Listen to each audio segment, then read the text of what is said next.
Olá, meu nome é Tonina Miralha, eu sou psicoterapeuta e trabalho na abordagem cognitivo-comportamental. E quando a gente fala sobre a abordagem, é porque dentro da psicologia existem várias abordagens que são aceitas pela comunidade científica. E elas são diferentes, elas olham para o ser humano em perspectivas diferentes. Todas são válidas e alguns profissionais se identificam melhor com essa ou aquela, se sentem mais à vontade, trabalham com mais identificação em uma ou em outra, assim como pessoas que são atendidas também evoluem melhor com uma abordagem ou outra. Existem alguns transtornos que muitos profissionais concordam que a cognitivo-comportamental tem uma ação mais eficaz, assim como para outras abordagens são eficazes também. Quando a gente fala cognição, cognitivo, a gente está se referindo a pensamento, a maneira como a pessoa pensa, caminhos de pensamento que ela construiu ao longo da vida e que ela está acostumada a trilhar. E comportamental é aquilo que é visível, aquilo que é mensurável, o que a gente identifica. Entre o que a gente pensa e como a gente age, tem as emoções.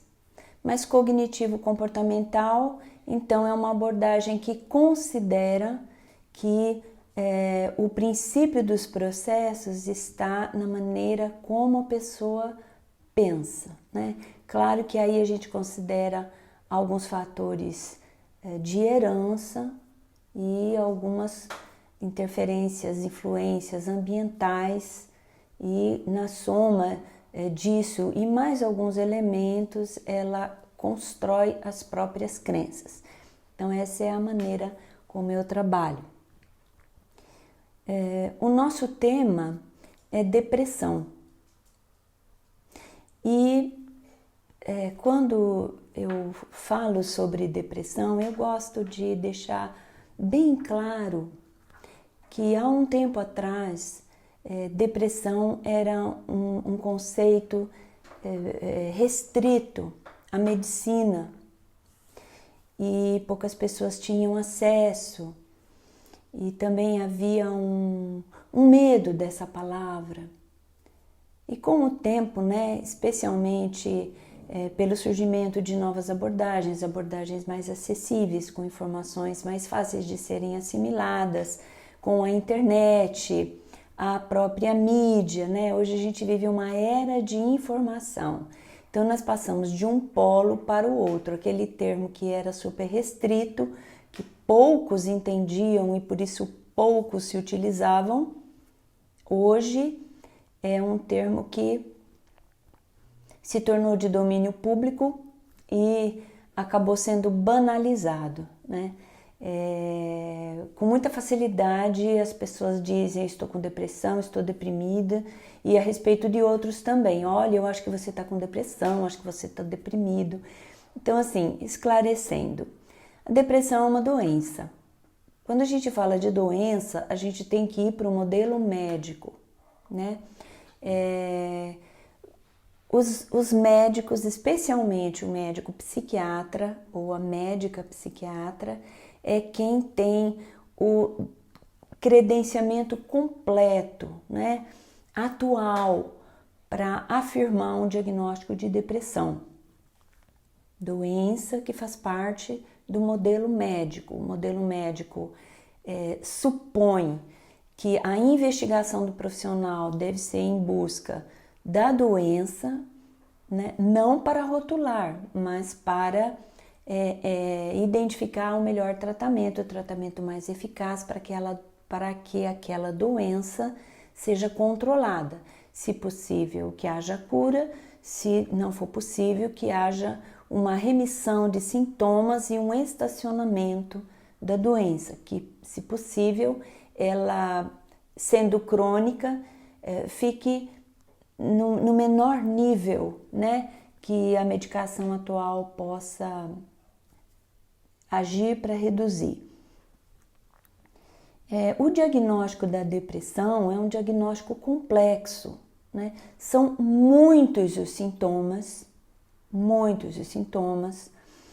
Um profissional capacitado da área de medicina vai saber conduzir a consulta, né? O que a gente chama de anamnese, que é um conjunto de perguntas, é uma investigação muito profunda para descobrir, em relação a todos aqueles sintomas, qual é a porcentagem que está sendo observada. Precisa ver uma grande concentração, né? De 70% a 80% dos sintomas precisa estar presente. Um outro ponto é em relação à severidade dos sintomas. Então, se a depressão pode trazer alguma dor física, por exemplo, uma dor de cabeça, né? Essa dor de cabeça não é uma dor que a gente consegue controlar com os analgésicos usados habitualmente, né? Comprados sem prescrição, vendidos com facilidade em qualquer farmácia, às vezes até em lojas de conveniência e supermercados. Uma dor de cabeça vinda de uma depressão, ela tem uma severidade. Então, olha, precisa ver uma porcentagem muito elevada de todo aquele critério de sintomas. Segundo, precisa ver severidade. Os sintomas precisam ser intensos, graves. E uma outra observação que o profissional precisa fazer é em relação à duração.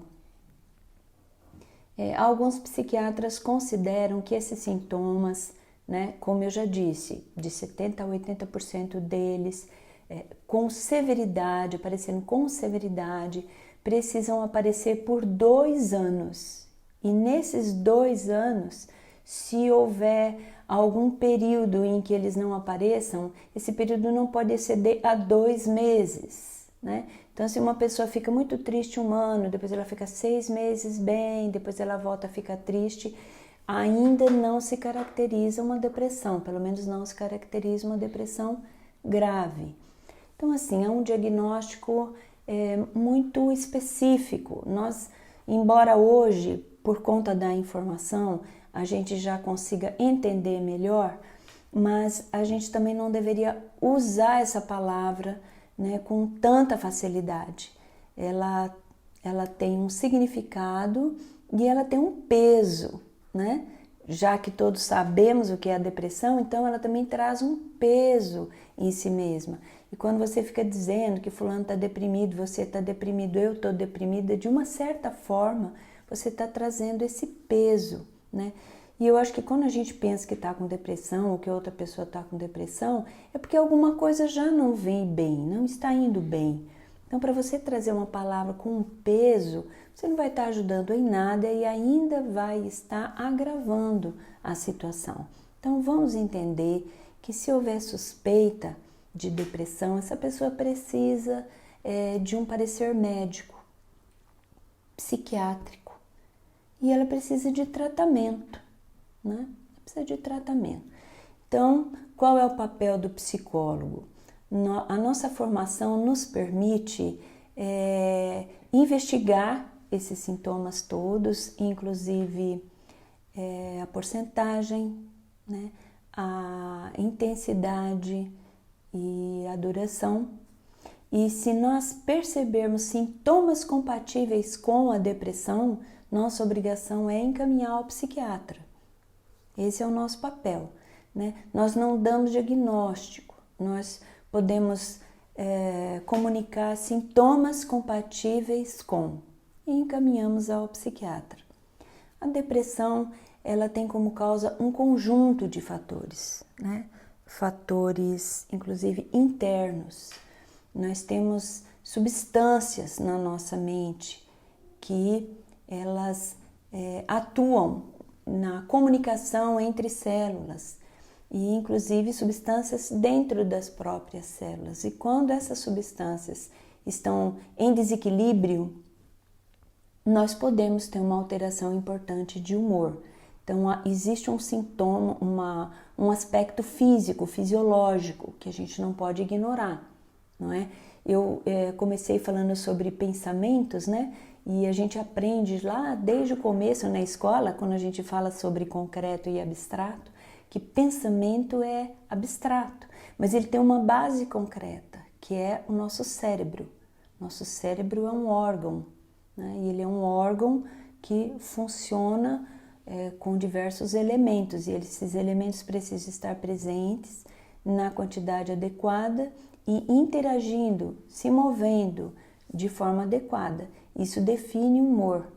Então, precisamos de uma base fisiológica para pensar. Então, a depressão tem um aspecto fisiológico, né? E quando a gente fala de medicamento, hoje nós temos muitos medicamentos psiquiátricos no mercado, especialmente quando falamos de antidepressivos. Esses medicamentos, eles pretendem compensar, né, seja na falta, seja no funcionamento desses elementos para a regulação do humor.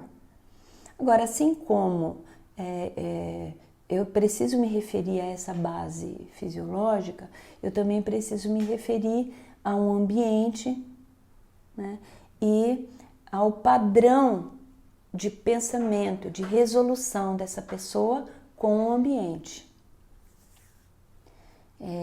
Sabemos que elementos estressores no ambiente podem precipitar um estado depressivo numa pessoa que tenha pouca habilidade, né, tenha um padrão não tão hábil para lidar com elementos estressores.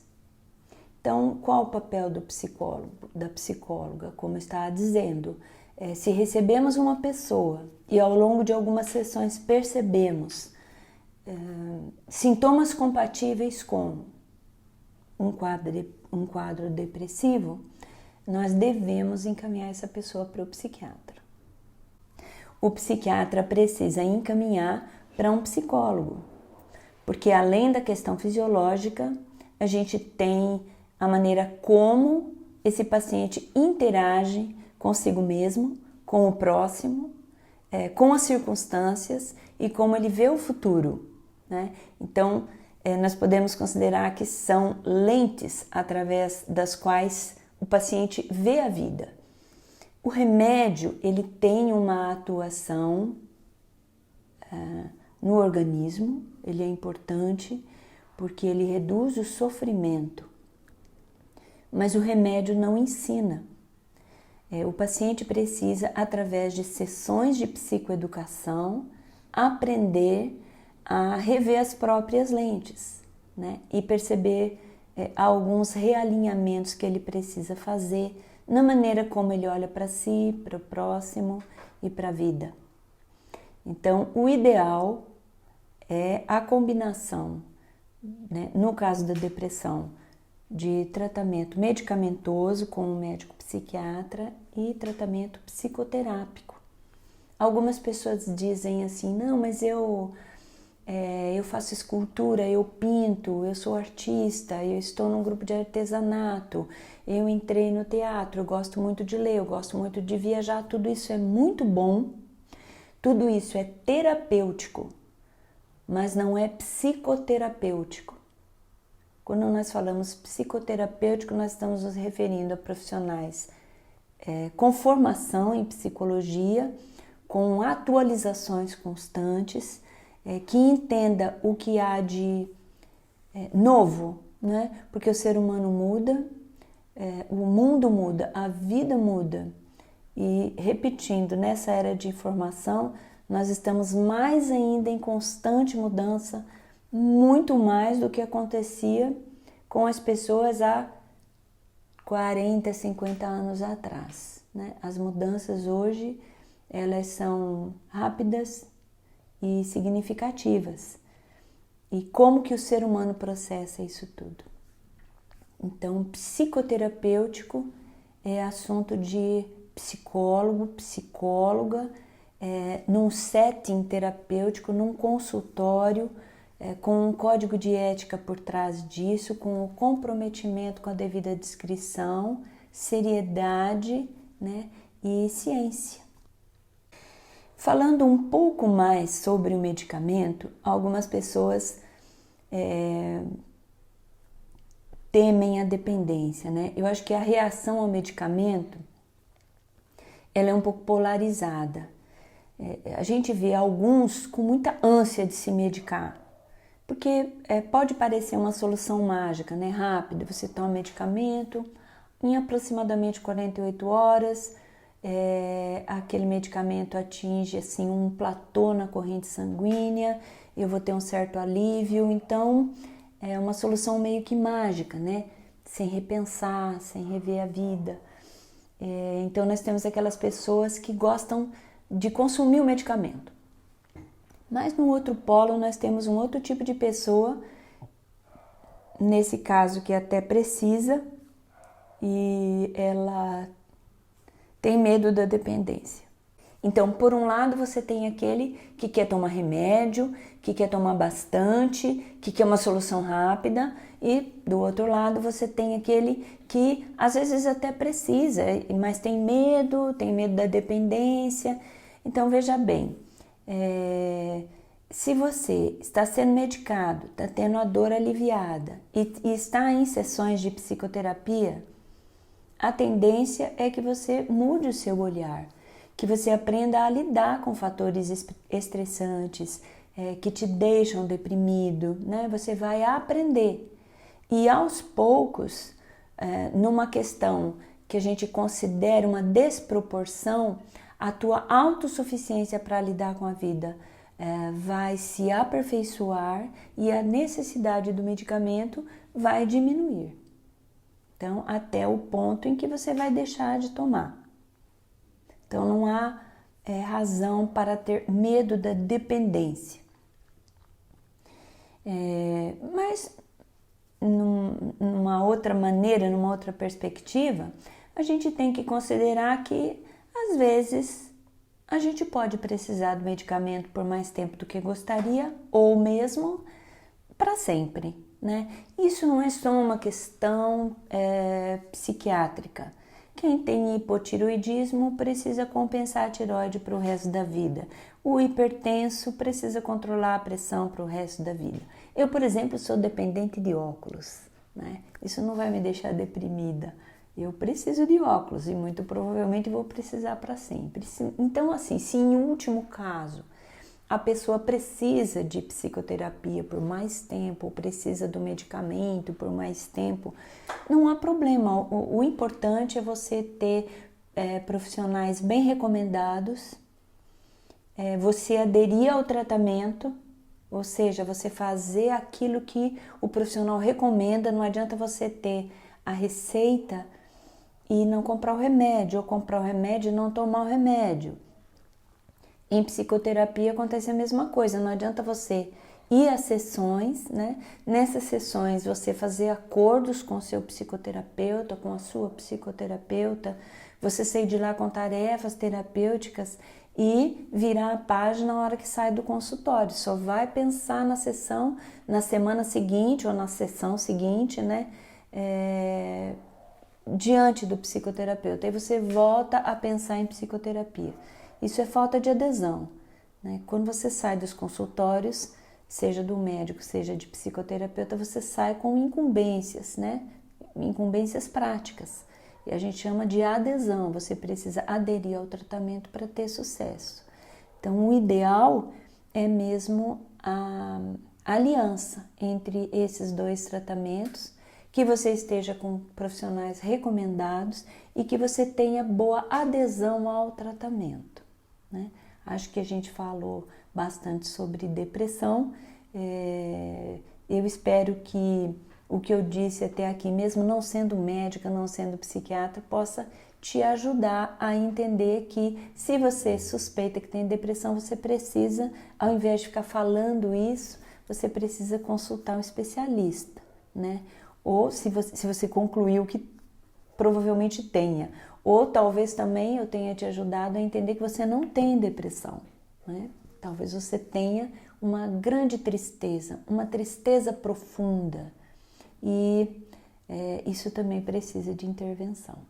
Então, aquilo que está mais no meu campo, na minha especialidade, e que eu falo assim com mais liberdade, mais propriedade, é sobre tristeza. Existe aquela tristeza que é normal, que todos nós experimentamos vez ou outra. Existe uma tristeza mais acentuada e existe uma tristeza importante, grave, que da mesma forma a gente pode falar sobre intensidade e duração, né? De novo, sobre os dias atuais, né? Nós vivemos dias onde nós temos obrigação com a felicidade. A gente tem mais é que ser feliz, as músicas proclamam isso, os filmes proclamam isso, todo mundo tem que ter alguém, todo mundo tem que ter muitos amigos, né? E assim, família estruturada, paixão pelo trabalho e ganhar muito bem. Então, assim, é uma linha de corte muito alta, né? E todo mundo tem obrigação. Eu já ouvi pessoas assim que abandonaram família dizendo: eu preciso ir em busca da minha felicidade, né? Essa obrigação de ser feliz é um dos aspectos mais doentios da nossa era, porque tristeza faz parte da vida. Eu gostei muito daquela animação chamada Divertidamente. Se você ainda não assistiu, assista, eu recomendo. Eu li que neurocientistas foram consultados no desenvolvimento do roteiro e realmente as emoções que o Divertidamente aborda são emoções naturais em nós. Nós fomos criados com aquelas emoções. São chamadas de emoções básicas ou primárias. É a alegria, a tristeza, a raiva, o medo e o desprezo, ou o nojo, o nojinho, né? Como a gente viu na animação. Somos criados com essas emoções, os animais têm essas emoções, todas essas emoções são boas, né? Algumas pessoas se referem a emoções positivas, negativas, a tristeza é negativa. Não, ela não é negativa. Ela faz parte da vida da gente. Ela tem um papel, né, para que a gente funcione melhor como um todo. Nós, entre outros aspectos, nós somos seres emocionais. Nós precisamos sentir tristeza, né? O que vale a pena considerar, porque ela não é algo indesejável ou prejudicial, ela faz parte da nossa vida, do nosso bem-estar e da nossa saúde e equilíbrio, né, mentais. Então a tristeza é natural. E múltiplas são as causas de tristeza, né? São muitas as causas. E às vezes até na mesma tristeza, um pacote, mais de uma. Mas eu gostaria de falar de 3 razões pelas quais eu vejo em consultório, né, que muitas pessoas são levadas a estado de tristeza, né? E eu vou falar sobre essas razões com vocês, que na verdade a gente poderia resumir assim: o que causa tristeza na imensa maioria dos casos que eu acompanho é a ilusão que leva à frustração, e isso fica igual à tristeza. Que ilusão? A primeira ilusão que eu quero pontuar é a ilusão do sucesso como sendo sucesso financeiro, prosperidade financeira. Eu acho que uma pessoa que reduz a existência a felicidade igual prosperidade financeira é uma pessoa muito pobre. Considerando uma escala de valores que eu gosto muito, né, de utilizar como referência, é aquela escala de valores que fala, em primeiro lugar, do ser. Quem nós somos, quem eu sou, quem você é, o valor do ser humano. Eu sei que dizendo assim pode parecer um pouco óbvio, mas não é. Nos nossos dias, a vida é desvalorizada, né? Ninguém se importa com a necessidade do outro. E nós sabemos que o ser humano tem valor, né? Nesse momento, sabemos que existem pessoas numa UTI com uma série de aparelhos ligados nela. Ali ela mal respira, é mantida por esses aparelhos, não está fazendo nada, né? Nem de bom, nem de ruim, não está acrescentando nada, ela está ali em coma. Esse ser tem valor. Ele tem valor. A vida tem valor enquanto há vida, né? Nós não podemos nos esquecer disso. Algumas pessoas tentam nos convencer do contrário, trazendo uma questão sobre de quando começa a vida, quando termina a vida. Eu considero uma discussão até certo ponto desnecessária. Nós sabemos aonde tem vida, né? Existe a vida a partir da fecundação de um óvulo. E enquanto os recursos da ciência conseguem manter a vida, ali tem vida. E essa vida tem valor. Valor em quem você é. Depois do ser, vem o saber.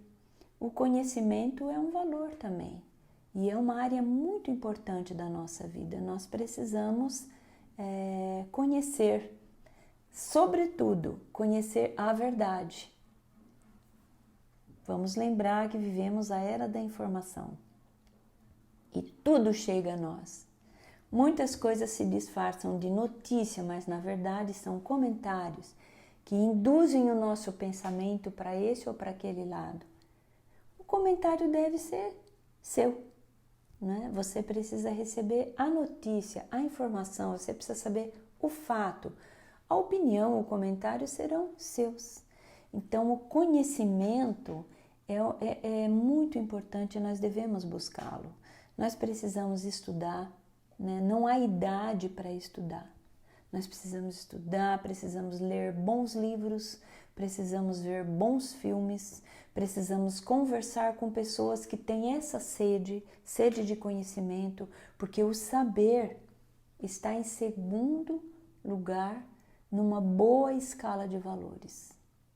Em terceiro lugar vem o fazer, né? O fazer, ele já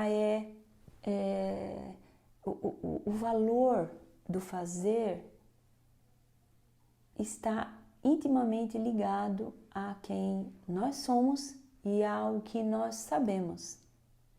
E mais uma vez nós temos assim uma batalha, né, para esse verbo, porque hoje tudo está baseado em performance, tudo está baseado em aparência, tudo está baseado em desempenho, todo mundo trabalhando para cumprir meta, todo mundo falando o tempo todo em alvo, em objetivo, né? Alguns desses aspectos são bons, mas eles podem se tornar obsessões na vida de uma pessoa. Então, assim, o fazer, ele só tem valor se ele vier depois do ser e do saber. O fazer é uma consequência, né? E, em último lugar, o ter. Que o ter é consequência dos três primeiros. Então, essa escala, ela é ideal para a gente fugir da ilusão de que sucesso é prosperidade financeira. Em primeiro lugar vem o ser, depois o saber, depois o fazer e depois o ter. Muitas pessoas trabalham com essa escala invertida. Em primeiro lugar é o ter. O seu valor está no que você tem. Isso desvaloriza quem você é. Você precisa se cobrir de marcas que agregam valor a quem você é. Você precisa adquirir bens excêntricos e caros para agregar valor a quem você é. E o triste é que você vai andando e isso tudo vai caindo, porque não agrega, né? Quem tem o ter em primeiro lugar está assim se auto-sabotando diariamente. Em segundo lugar, o fazer. que é aquela cultura baseada em desempenho, né? Quem faz mais é mais competente, quem corre mais é mais valorizado, quem tem a agenda mais lotada é aquela pessoa mais importante. E é um equívoco, né? Então a inversão dessa escala leva a pessoa a uma ilusão terrível. O ter, o fazer, em terceiro lugar o saber, que também é difícil você encontrar uma pessoa com conhecimento de causa hoje, né? A causa, conhecimento de causa, conhecimento de base, conhecimento de origem, de raiz. Hoje as pessoas, elas são todas especialistas em superficialidade, né? Fala sobre tudo superficialmente. O saber está amassado e o ser está esmagado em quarto lugar na escala. Então, ser, saber, fazer e ter. Essa é uma boa escala de valores para você adotar e se livrar dessa primeira ilusão, né? Que é a ilusão de sucesso como prosperidade financeira. Sucesso está no ser, é quem você é você saber quem você é você conhecer sua identidade, é você entender de onde você veio, como você está e para onde você está caminhando. Isso é sucesso, é você saber quem você é, apesar do que os outros possam dizer, apesar de não haver o reconhecimento devido, apesar de talvez você não ter tudo que poderia ter, mas você sabe quem você é. Se você souber quem você é, você lida com as injustiças, com as negligências, com as omissões, né? Como um surfista, você vai fluindo, você vai surfando por cima disso. Você não ignora, você vê, você ouve, você sente, mas isso não te para, você prossegue. Saiba quem você é e não caia na ilusão de que sucesso é ter. Sucesso é ser. Saiba quem você é. A segunda ilusão que leva à frustração e a muita tristeza é a ilusão do controle. Existe uma distorção cognitiva chamada personalização, que é uma distorção que faz a pessoa acreditar que ela é responsável por coisas que ela não é.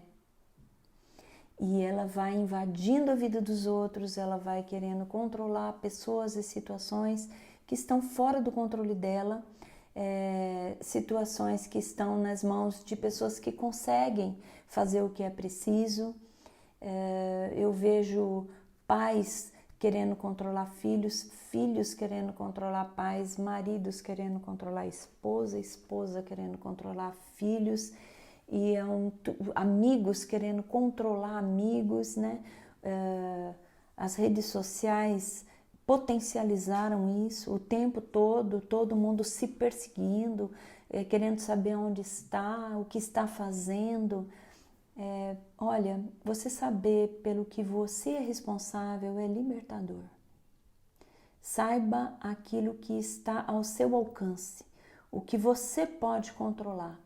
E acima de tudo entenda que o máximo que você pode controlar é o aqui, o agora e sobre como você dá significado a tudo que acontece ao seu redor. Esse é o teu universo de controle. Eu vejo um controle exacerbado muito bem caracterizado em mães, né? Mães que foram excelentes, né? Mães cuidadoras, protetoras, provedoras, né? Mães nota 10 de recém-nascidos, de bebês, né? De crianças dependentes, mas que não perceberam a mudança, a passagem do tempo e a importância do ganho de autonomia para os filhos. E elas continuaram, né, como provedoras, cuidadoras e protetoras em situações onde não é mais necessário. Então nós temos que estar atentas para essa passagem, para essa mudança, porque o que os filhos conseguem fazer por si não é necessário que nós façamos. As ocupações pelas quais eles devem se responsabilizar não devem se tornar as nossas pré-ocupações. A superproteção torna uma pessoa emocionalmente inválida. Quando uma pessoa é superprotegida, ela constrói uma crença a respeito de si mesma como incapaz. Se eu preciso de uma pessoa recolhendo as minhas coisas por onde eu passo, me lembrando o tempo todo de tudo que eu preciso fazer, realmente, então, se eu tenho isso é porque eu preciso, então eu não sou capaz, eu não dou conta. Ela pode não ter muita consciência disso, mas essa é a crença que ela constrói. Então, quando nós somos superprotetoras, nós estamos criando inválidos emocionais.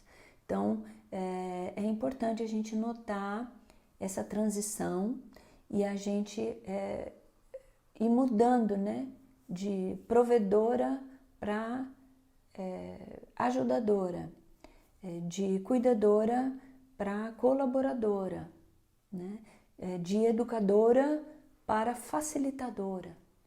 E, enfim, nós nos tornamos mesmo facilitadores de processos dos outros. Talvez dando uma informação que a pessoa não tenha, mas precisamos respeitar, né, as decisões alheias. Até porque existe uma pretensão por trás de muitas correções. Quando nós começamos a corrigir muitos outros, é porque existe uma pretensão de que estamos vendo o que o outro não está vendo, estamos sabendo a mais. Será? Será que sabemos tanto assim a mais? Né? Então existe uma pretensão. Abra mão daquilo que você não pode controlar, abra mão daquilo pelo qual você não é responsável, delegue, deixe que o outro faça, né? E livre-se dessa ilusão. A ilusão do controle, ela te leva à frustração, porque você não controla tudo e preocupada em controlar tudo, você pode acabar negligenciando situações pelas quais você era responsável e acabou não cumprindo o que precisava, porque estava distraída com responsabilidade que cabia a outro. Não se iluda com aquilo pelo qual o outro é responsável e assuma a responsabilidade pela sua própria vida. O controle é uma ilusão que leva à frustração e pode te deixar muito triste, né? Veja o que você pode controlar de você mesmo e pratique isso. Quanto ao mais, facilite processos. Seja cooperador, seja colaborador, seja ajudador, mas acima de tudo, seja facilitador, seja facilitadora, para que o outro vá bem. A terceira ilusão que leva à frustração e a muita tristeza é a ilusão da lógica. Às vezes nós pensamos que a vida é uma sequência de fatos absolutamente conectados, né? Em sequência. É comum ouvirmos frases do tipo: quando eu fizer 15 anos, as coisas vão melhorar para mim. Quando eu tirar minha carteira de habilitação, eu vou ser mais feliz. Quando eu encontrar o meu namorado ou a minha namorada, aí tudo vai dar certo. Quando eu me casar, eu vou ter a felicidade completa. Quando eu me formar, eu vou começar a trabalhar e não vou precisar de mais ninguém.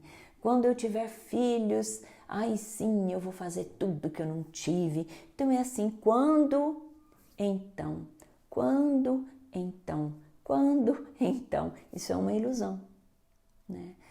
A vida não é um automático, não é uma sequência automática de coisas. Nós precisamos, assim, pensar o que nós devemos alcançar, né?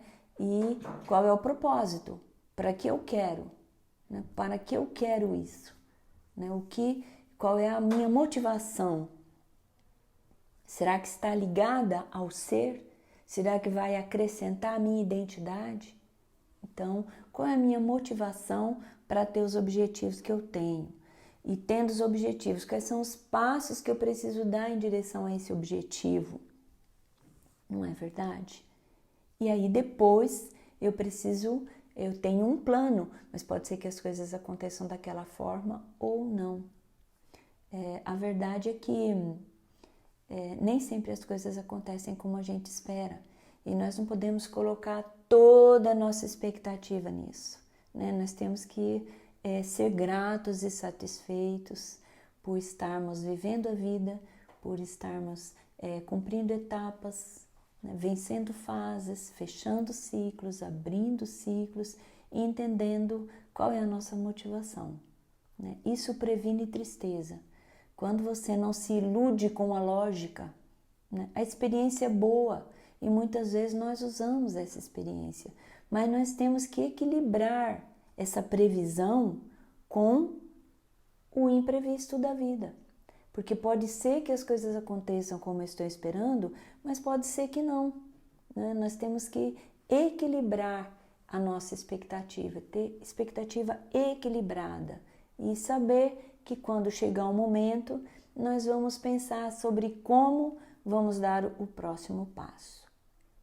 Uma coisa boa para se pensar é que tudo tem o seu tempo, né? Tudo passa, tudo passa. Isso nos traz um certo alívio, né? Isso nos traz um certo descanso, né? Saber que vai passar. Mas nós não podemos nos enganar de que porque vai passar eu não tenho nada a fazer agora. Então, assim, uma coisa que eu queria que você pensasse é: qual é o tempo que eu estou vivendo? Se for tempo de construir, construa. Se for tempo de alterar, não construa. Você vai construir em cima de dúvidas, de incertezas, de indecisões. Entenda o tempo que você está vivendo. Pode ser tempo de agir, pode ser tempo de esperar. Pode ser tempo de você se aproximar, né, estreitar vínculos. Pode ser tempo de apartar, de afastar e deixar que o outro tome o seu espaço e o seu tempo para pensar. Pode ser tempo de estudar, pode ser tempo de trabalhar, pode ser tempo de ajuntar, pode ser tempo de espalhar. Entenda que tempo você está vivendo e o que é para você fazer nesse tempo.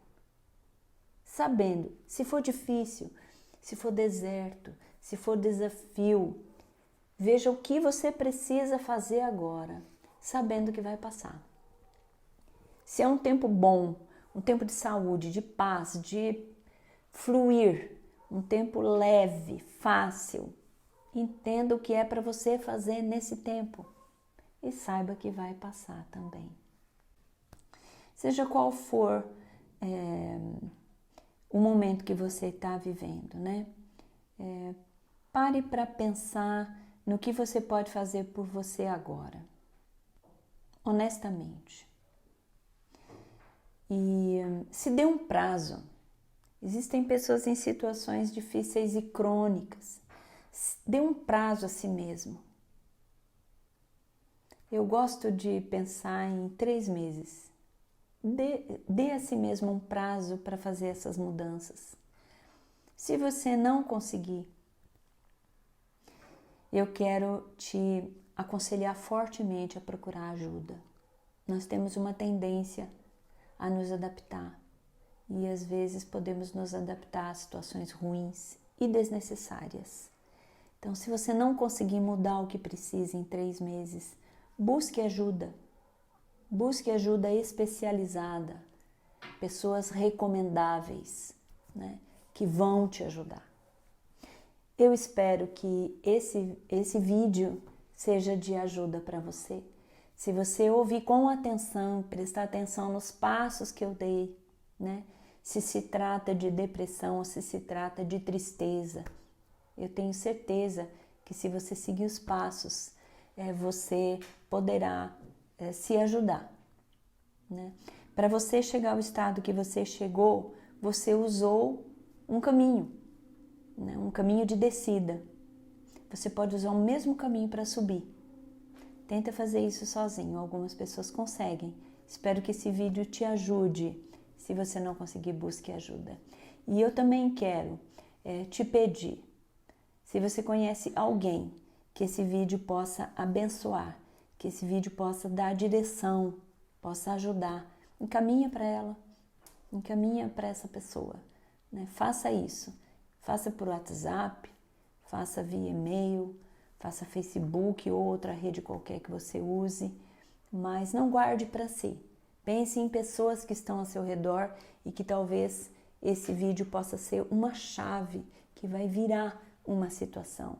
E depois procure a pessoa, converse com ela sobre isso. Talvez vocês dois ou vocês duas possam se ajudar.